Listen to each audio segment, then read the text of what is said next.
Boa tarde mais uma vez. Essa é a última parte da tarde do dia 3 de fevereiro de 2021, reunião da segunda Câmara de Sessão de Julgamento.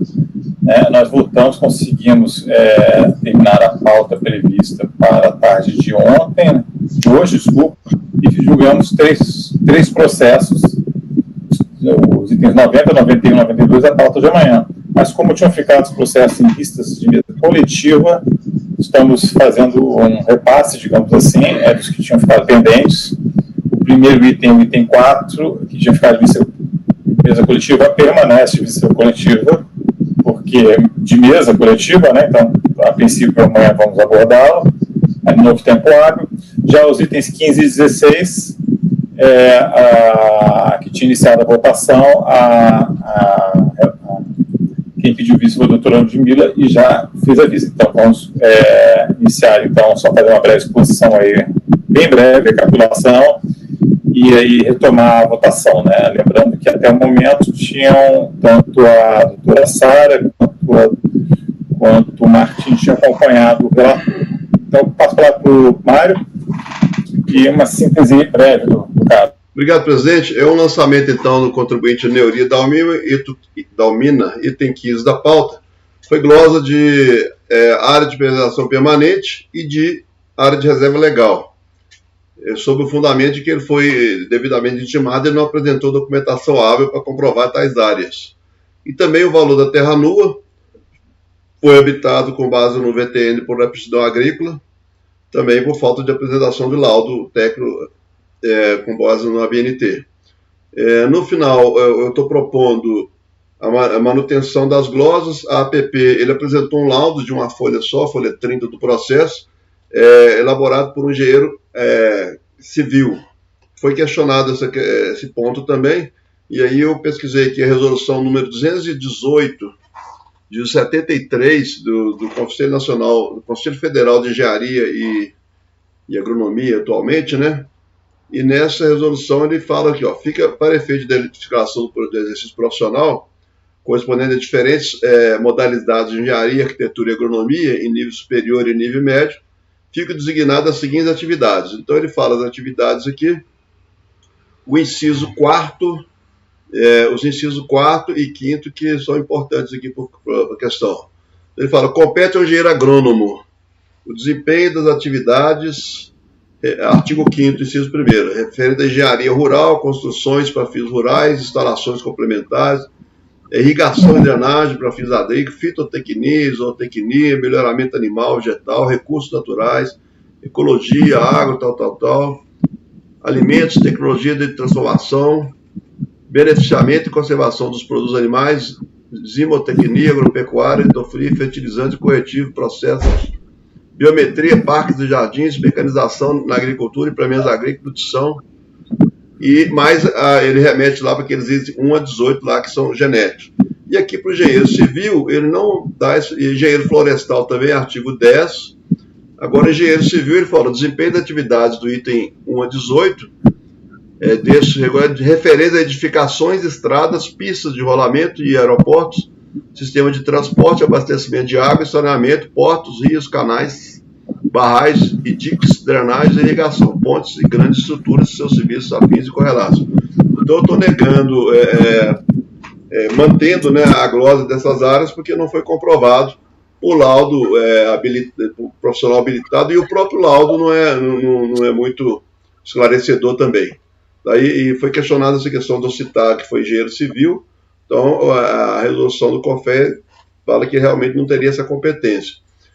No caso da área de reserva legal, não foi apresentado o registro, a verbação na matrícula do imóvel, então também está sendo negado. E no VTN ele não apresentou nenhum laudo com o valor da terra nua de qualquer espécie. Então, eu estou pela... Desculpa, pode ir. Não, tudo bem, então foi negar provimento, né, Perfeito, eu tinha ficado com dois pontos de divergência, até que um pouco suscitou essa questão. A primeira foi a questão do engenheiro civil, né, porque pelo menos não tinha apresentado nenhuma norma clara e estabelecendo exigência, parece que foi sanado. Eu tenho um outro ponto que para mim traz preocupação, que é a questão da área de preservação permanente, né, que foi apresentado um laudo para fiscalização, E a fiscalização, o único motivo pelo qual ela glosou, está aqui na página 51 da autuação, foi porque não tinha nada. Depois, é lógico, a DRJ faz considerações sobre o laudo, e o doutor está fazendo também, mas eu acho que a gente está inovando em relação ao que foi a autuação. Ela não manifestou em relação ao laudo. Pelo contrário, o único indicativo, o único indício que tem, ela simplesmente fala assim: dessa forma, não obstante a apresentação de plantas indicativa, as áreas.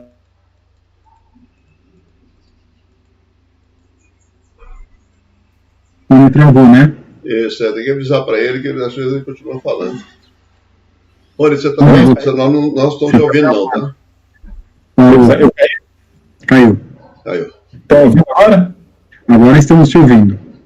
Então é isso, em resumo é isso. Eu acho que houve uma certa inovação por parte da DRJ, né?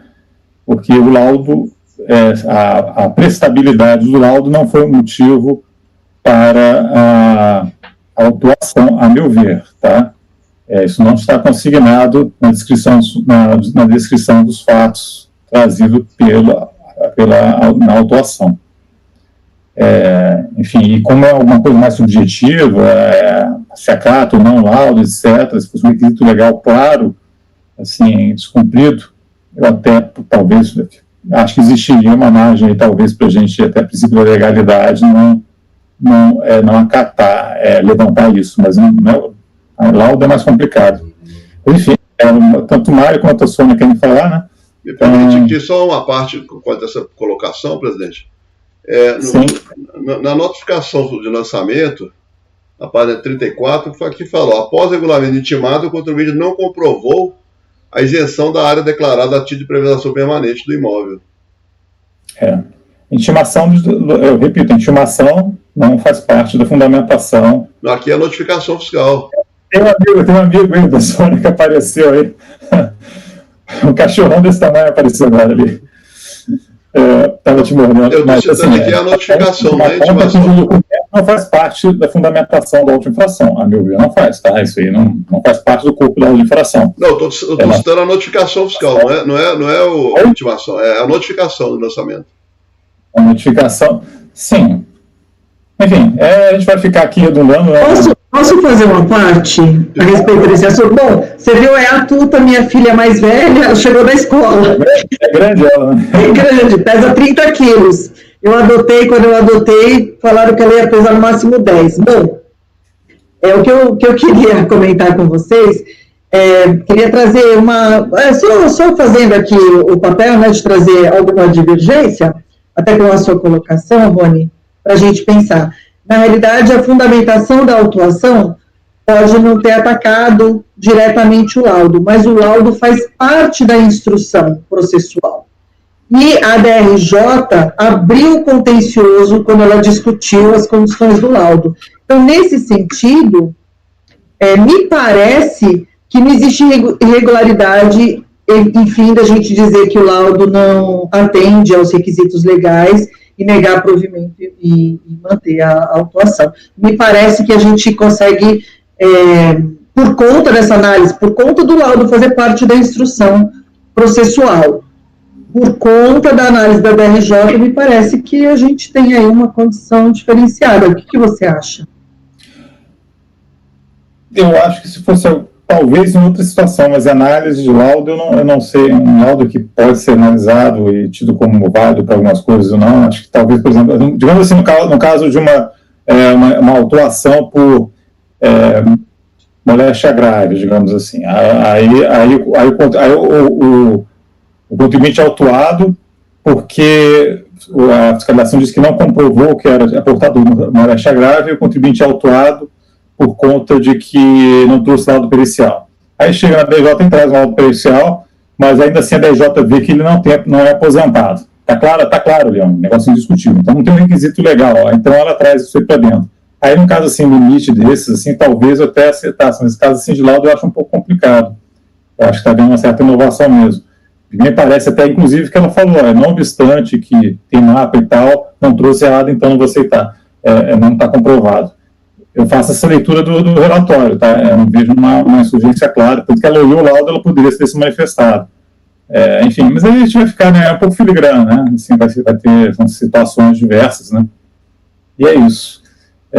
Mário, quer colocar mais alguma coisa? Depois a gente passa a votação, retoma a votação. Nesse caso específico, eu acho que está resolvido aqui, ó. A folha 34, que é a notificação de lançamento, não é a ativação, ele está falando claramente, o complemento da descrição dos fatos. O contribuinte, para as áreas de preservação permanente, não apresentou laudo técnico que demonstra a existência dessas áreas. E para comprovar o VTN, o contribuinte não apresentou laudo técnico conforme a especificação na intimação. Tá? Então ele está dizendo aqui que não apresentou laudo. É o final da página da folha 34. Oi? A folha 34 no complemento da descrição dos fatos na notificação de lançamento. Ué, mas eu estou nela aqui, tentei. Não, se for assim, o complemento da descrição dos fatos, olha aí, no finalzinho, no pé da página. 49 da notificação de lançamento, está no 34 também? Não, 34 também. Pode ser, esse é que ele apresentou, né? Foi depois da impugnação.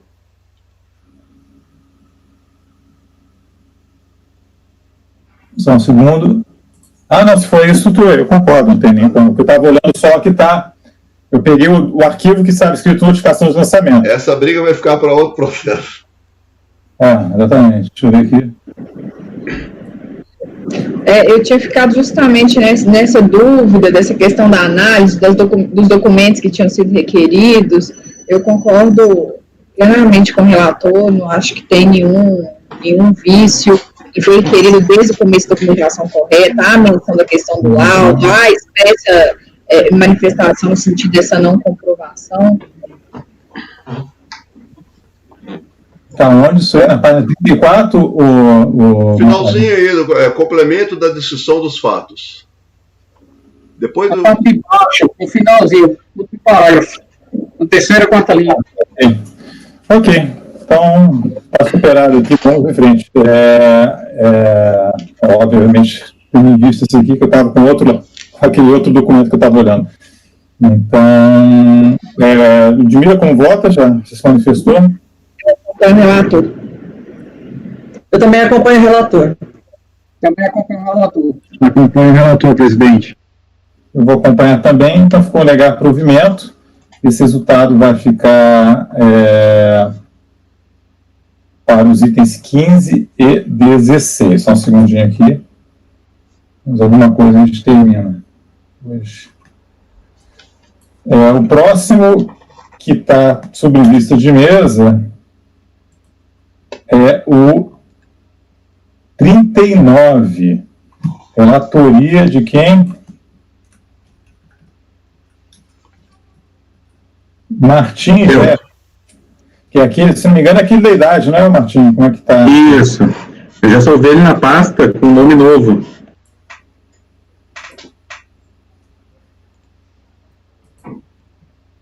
Então pode iniciar, então, suas conclusões e descrição. Eu vou abrir ele aqui, só um instantinho.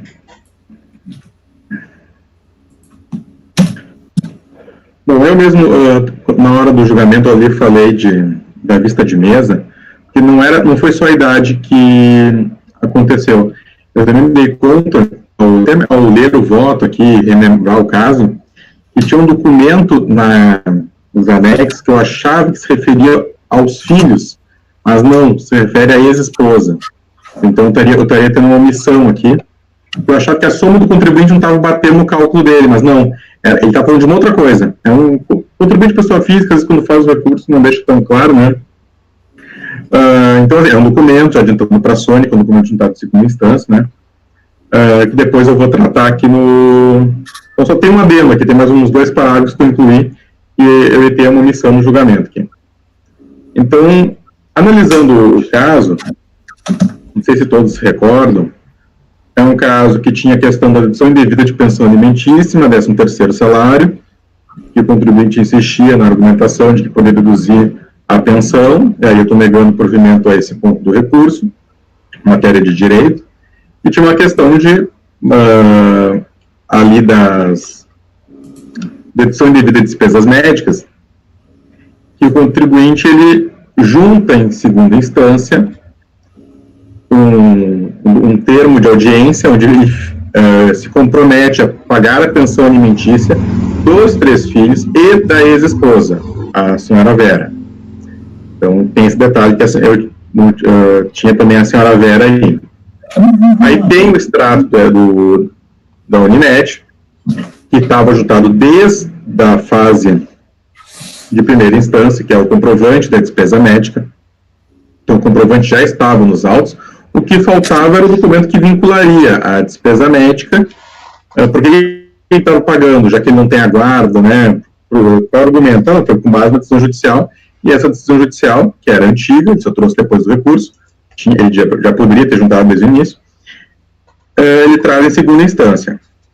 E aí, junto também, ele traz o documento também que explica por que ele paga a despesa médica para a ex-esposa, a Vera, e o documento apresentado pela primeira instância, agora tem uma fase nova aqui, ele tinha apresentado para a primeira instância um documento da Associação dos Servidores da Polícia Federal, que ele também tem um plano de saúde que é dele e da ex-esposa.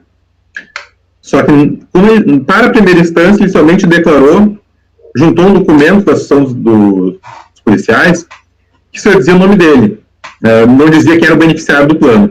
E a DRJ entendeu, o documento que tu juntou, você pagou R$4.000, mas ele não esclarece quem é o beneficiário do plano de saúde, que também é Unimed, mas via a Associação dos Policiais.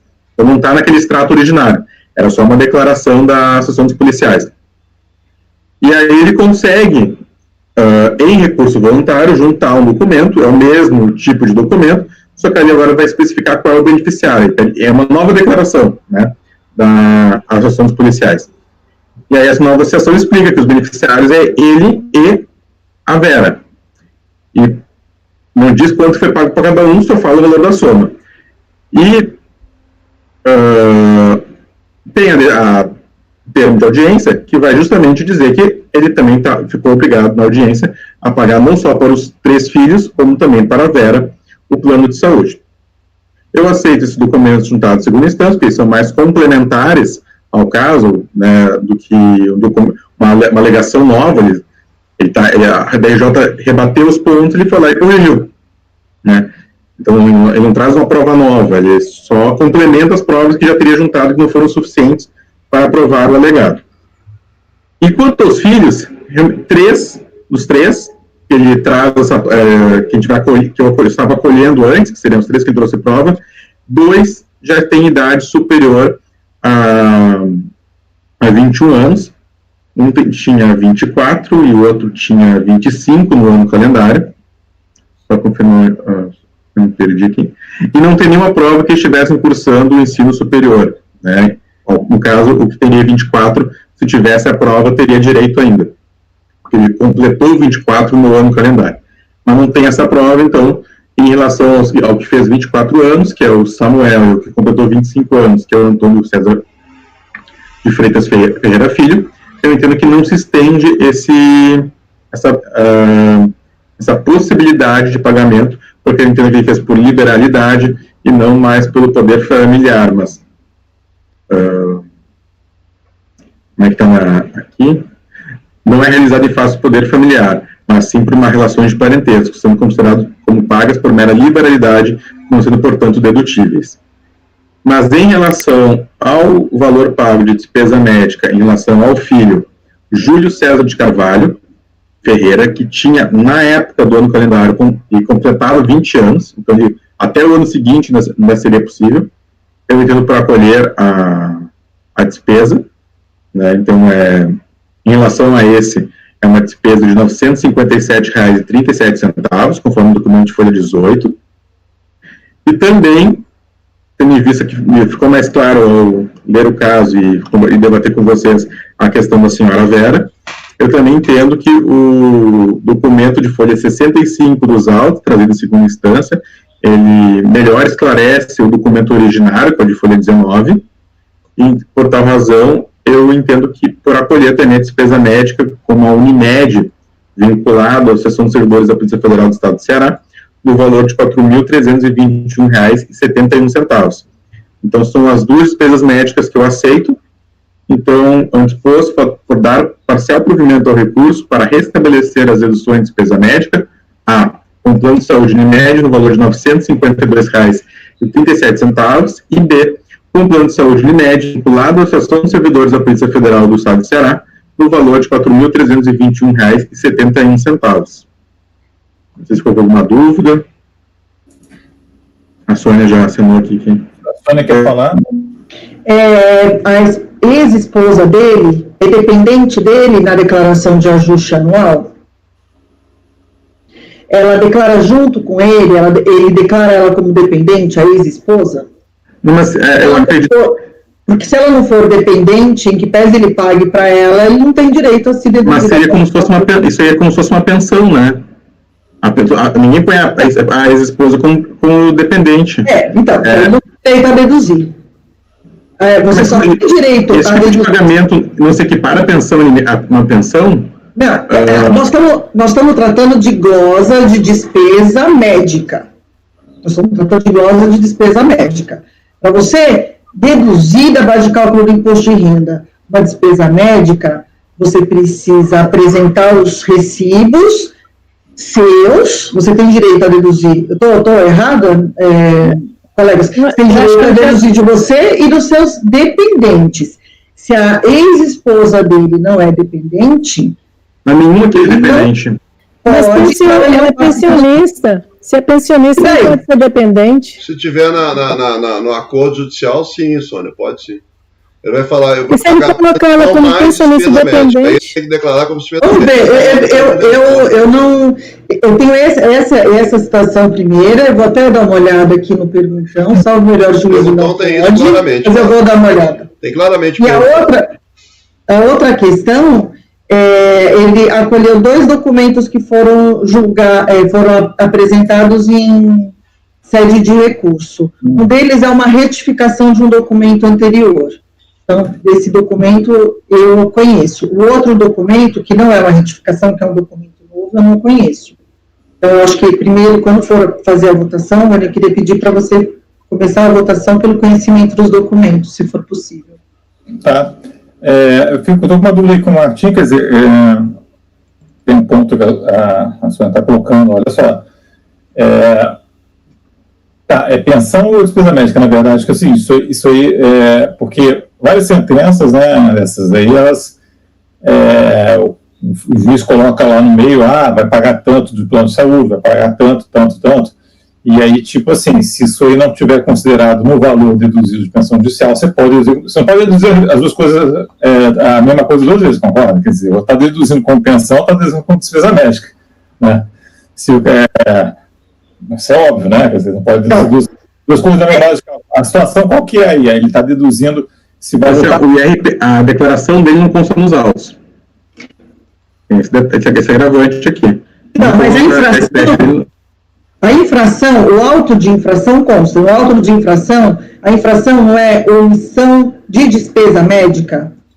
É glosa indevida de despesa médica? Se for glosa indevida de despesa médica, ele pode se deduzir de pensão, mas ele não pode se deduzir. Eu estou até olhando, porque para você, é um pré-requisito para você se deduzir de despesa, é você ser dependente. Deixa eu olhar aqui direitinho. Mas ela não pode ser dependente, porque é pensionista, senão faz até 2 deduções. Então, essa é a questão. Se ela não é dependente, ele não pode se deduzir. Ele pode se deduzir de pensão, mas aí é uma outra infração, não, né? O perguntão fala que ele tem que declarar como despesa médica. Despesa médica... Eu acho que tem uma IN aqui, não vou achar aqui. Tem que declarar como alimentando. Despesa médica com alimentando. Exatamente. É citado no acordo da RJ, eu acho isso. Eu sei que não pode aluguel, essas coisas, mas despesa médica, acho que sim. Olha, a gente precisa ver direito. Eu vou abrir o processo para ver primeiro qual foi a infração direitinho que foi colocada. Despesa médica. Vou achar aqui o perguntão.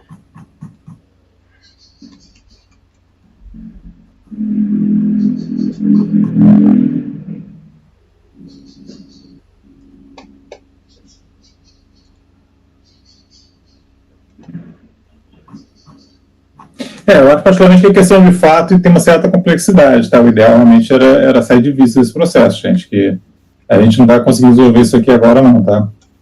tem essa dúvida aí que vai ter que ver. Talvez se até o cara, se não tiver declaração, talvez, eu não sei. Só ler aqui o parágrafo 2º, artigo 50 da IN 15 de 2001.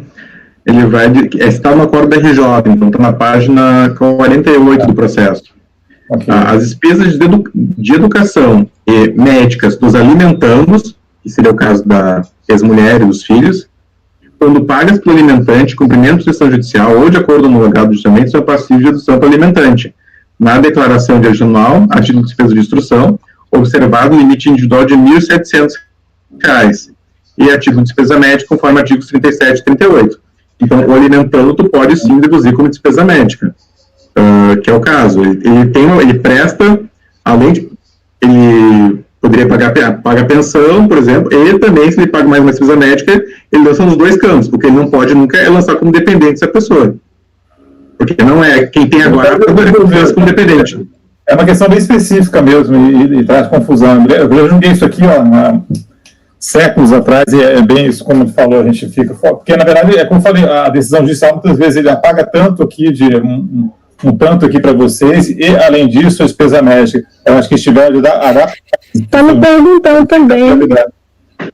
Está no perguntão, para tirar a dúvida aí, a pergunta do 2020, 341. As quantias pagas decorrente de sentença judicial para cobertura de despesas médicas e com instrução destacadas das pensões da pensão são dedutíveis sob a forma de despesas médicas e despesas com instrução dos alimentandos. É porque está destacada, né? Se não tiver destacada, evidentemente... Destacadas. Eu sei se tem até um processo que vai vir daqui a pouco, amanhã, que é aluguel. Que pergunta que é? Só para eu ver a base legal? É a 341 do 2020. Eu te falo aqui, ó. Já achei.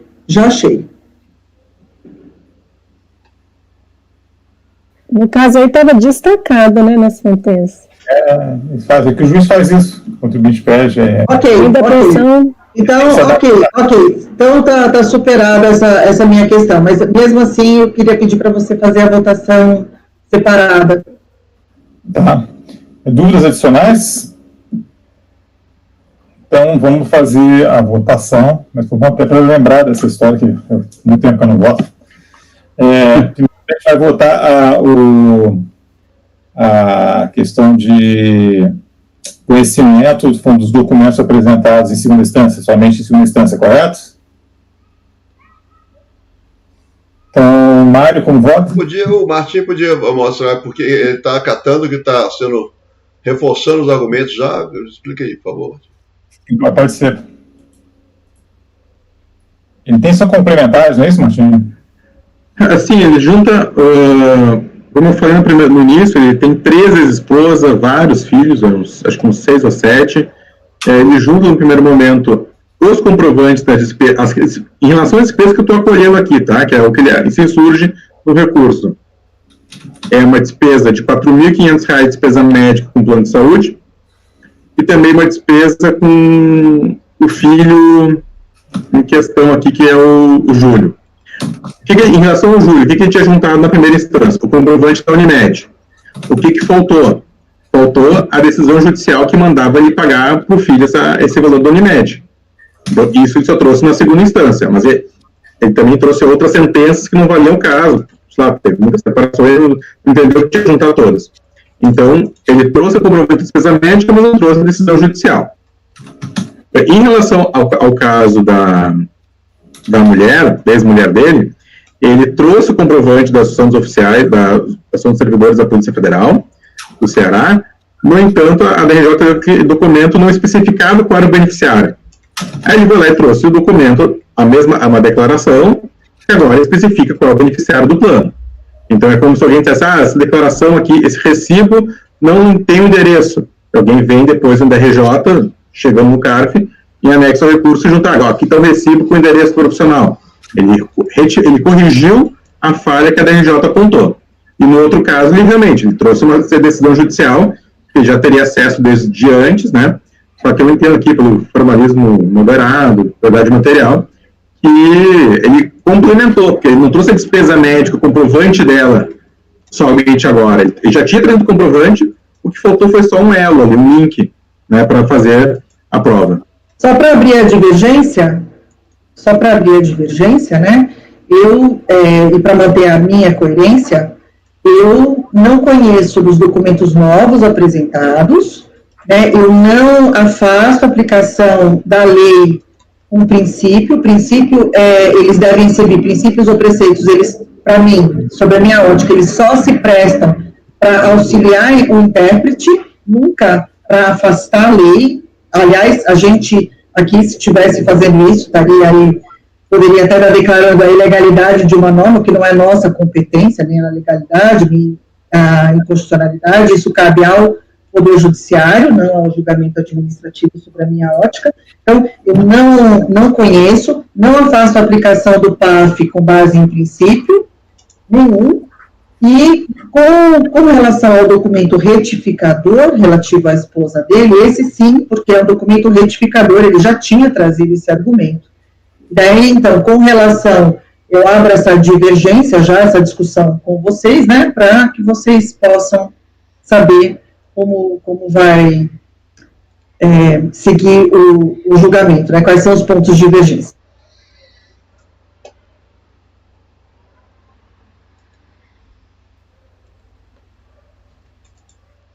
Desculpa, eu vou falar só, gente, depois desse, vamos encerrar, tá, porque já está bem adiantado a hora aqui. Mário? Eu acho que pode ser acatado, e considerando que estão complementando já, que já estava sendo bem discutido aí durante o processo. Eu também acompanho o relator. Nós estamos votando pelo conhecimento, né? Eu também acho que os documentos podem ser acatados, sim. Com base no princípio legal, para contrapor as razões trazidas pela DRJ, eu acompanho o relator e também defiro a juntada.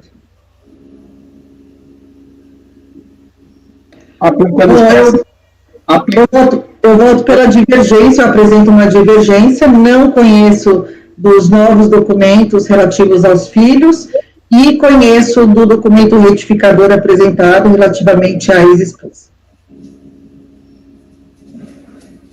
Aplicando expressamente o CAF, a partir da sua linha C do parágrafo 4 do artigo 16, havendo contraponto novo pela DRJ, eu acolho os documentos. E me entendo que é só questão de princípio, é questão da linha C, do parágrafo 4 do artigo 16, aplicação expressa do PAF. Eu também acato a acolho dos documentos, como bem colocou o Leonardo. Não, assim, eu vou acompanhar o relator, né, está numa linha tênue, aí você vai ter essa questão de se está sendo apenas complementando, se está havendo uma efetiva inovação, aí é uma linha talvez um pouco difícil de ser traçada, e realmente, nesse caso aí, vou acompanhar o relator, até por uma questão de que ele conhece bem o processo, acho que ou dar um voto de fé nele, né? Porque realmente tem situações que essa distinção não é muito nítida, né? E eu acho que, me parece, pela descrição aí, que é exatamente o caso. Então, vai ficar por maioria de votos em conhecer, acordos com os membros para conhecer os documentos juntados com decisões pelo contribuinte, conhecer a conselheira Sônia, que desconheceu parcialmente. Tá? E vamos fazer a votação do mérito. Então, o encaminhamento só para ficar registrado na gravação aí bem direitinho, o Martinho, você lê para a gente e a gente passa a votação? Disposto, voto para dar parcial provimento ao recurso para restabelecer as deduções de despesa médica A, com plano de saúde Unimed no valor de R$ 952,37 e B, com plano de saúde Unimed vinculado à Associação dos Servidores da Polícia Federal do Estado do Ceará no valor de R$ 4.321,71. Mário, como vota? Acompanhe o relator, presidente. Acompanho também. Eu também acompanho. Eu dou parcial provimento, mas com relação ao item A, eu nego provimento, com relação ao item B, eu dou parcial provimento. Na verdade, você vai dar provimento somente com relação ao plano da Unimed. Principalmente com relação ao item B. Parcialmente, parcial provimento de menor extensão, né? É isso. Provimento de menor extensão, isso. Isso. Pode prosseguir a votação. Eu acompanho o relator. Acompanho o relator, presidente. Então, eu também acompanho. Então, ficou, em relação ao conhecimento, a gente já proclamou o resultado. Em relação ao mérito, por maioria de votos, ainda passar provimento de curso nesses termos propostos pelo relator. Vencida a conselheira Sônia, que deu passar provimento em menor extensão. E nesse momento eu peço para os colegas encerrarem a gravação. Quer votar os 52, não, Rony? Está bem simples. Vamos encerrar agora. Pode ter uma discussão e a gente vai ficar se prolongando aqui. Vamos encerrar, acho que melhor. Tem os 52, tem os outros dois do Juliano também para amanhã. Tá. Então, deixa para amanhã. Pedir então para encerrarem, por favor. Ok?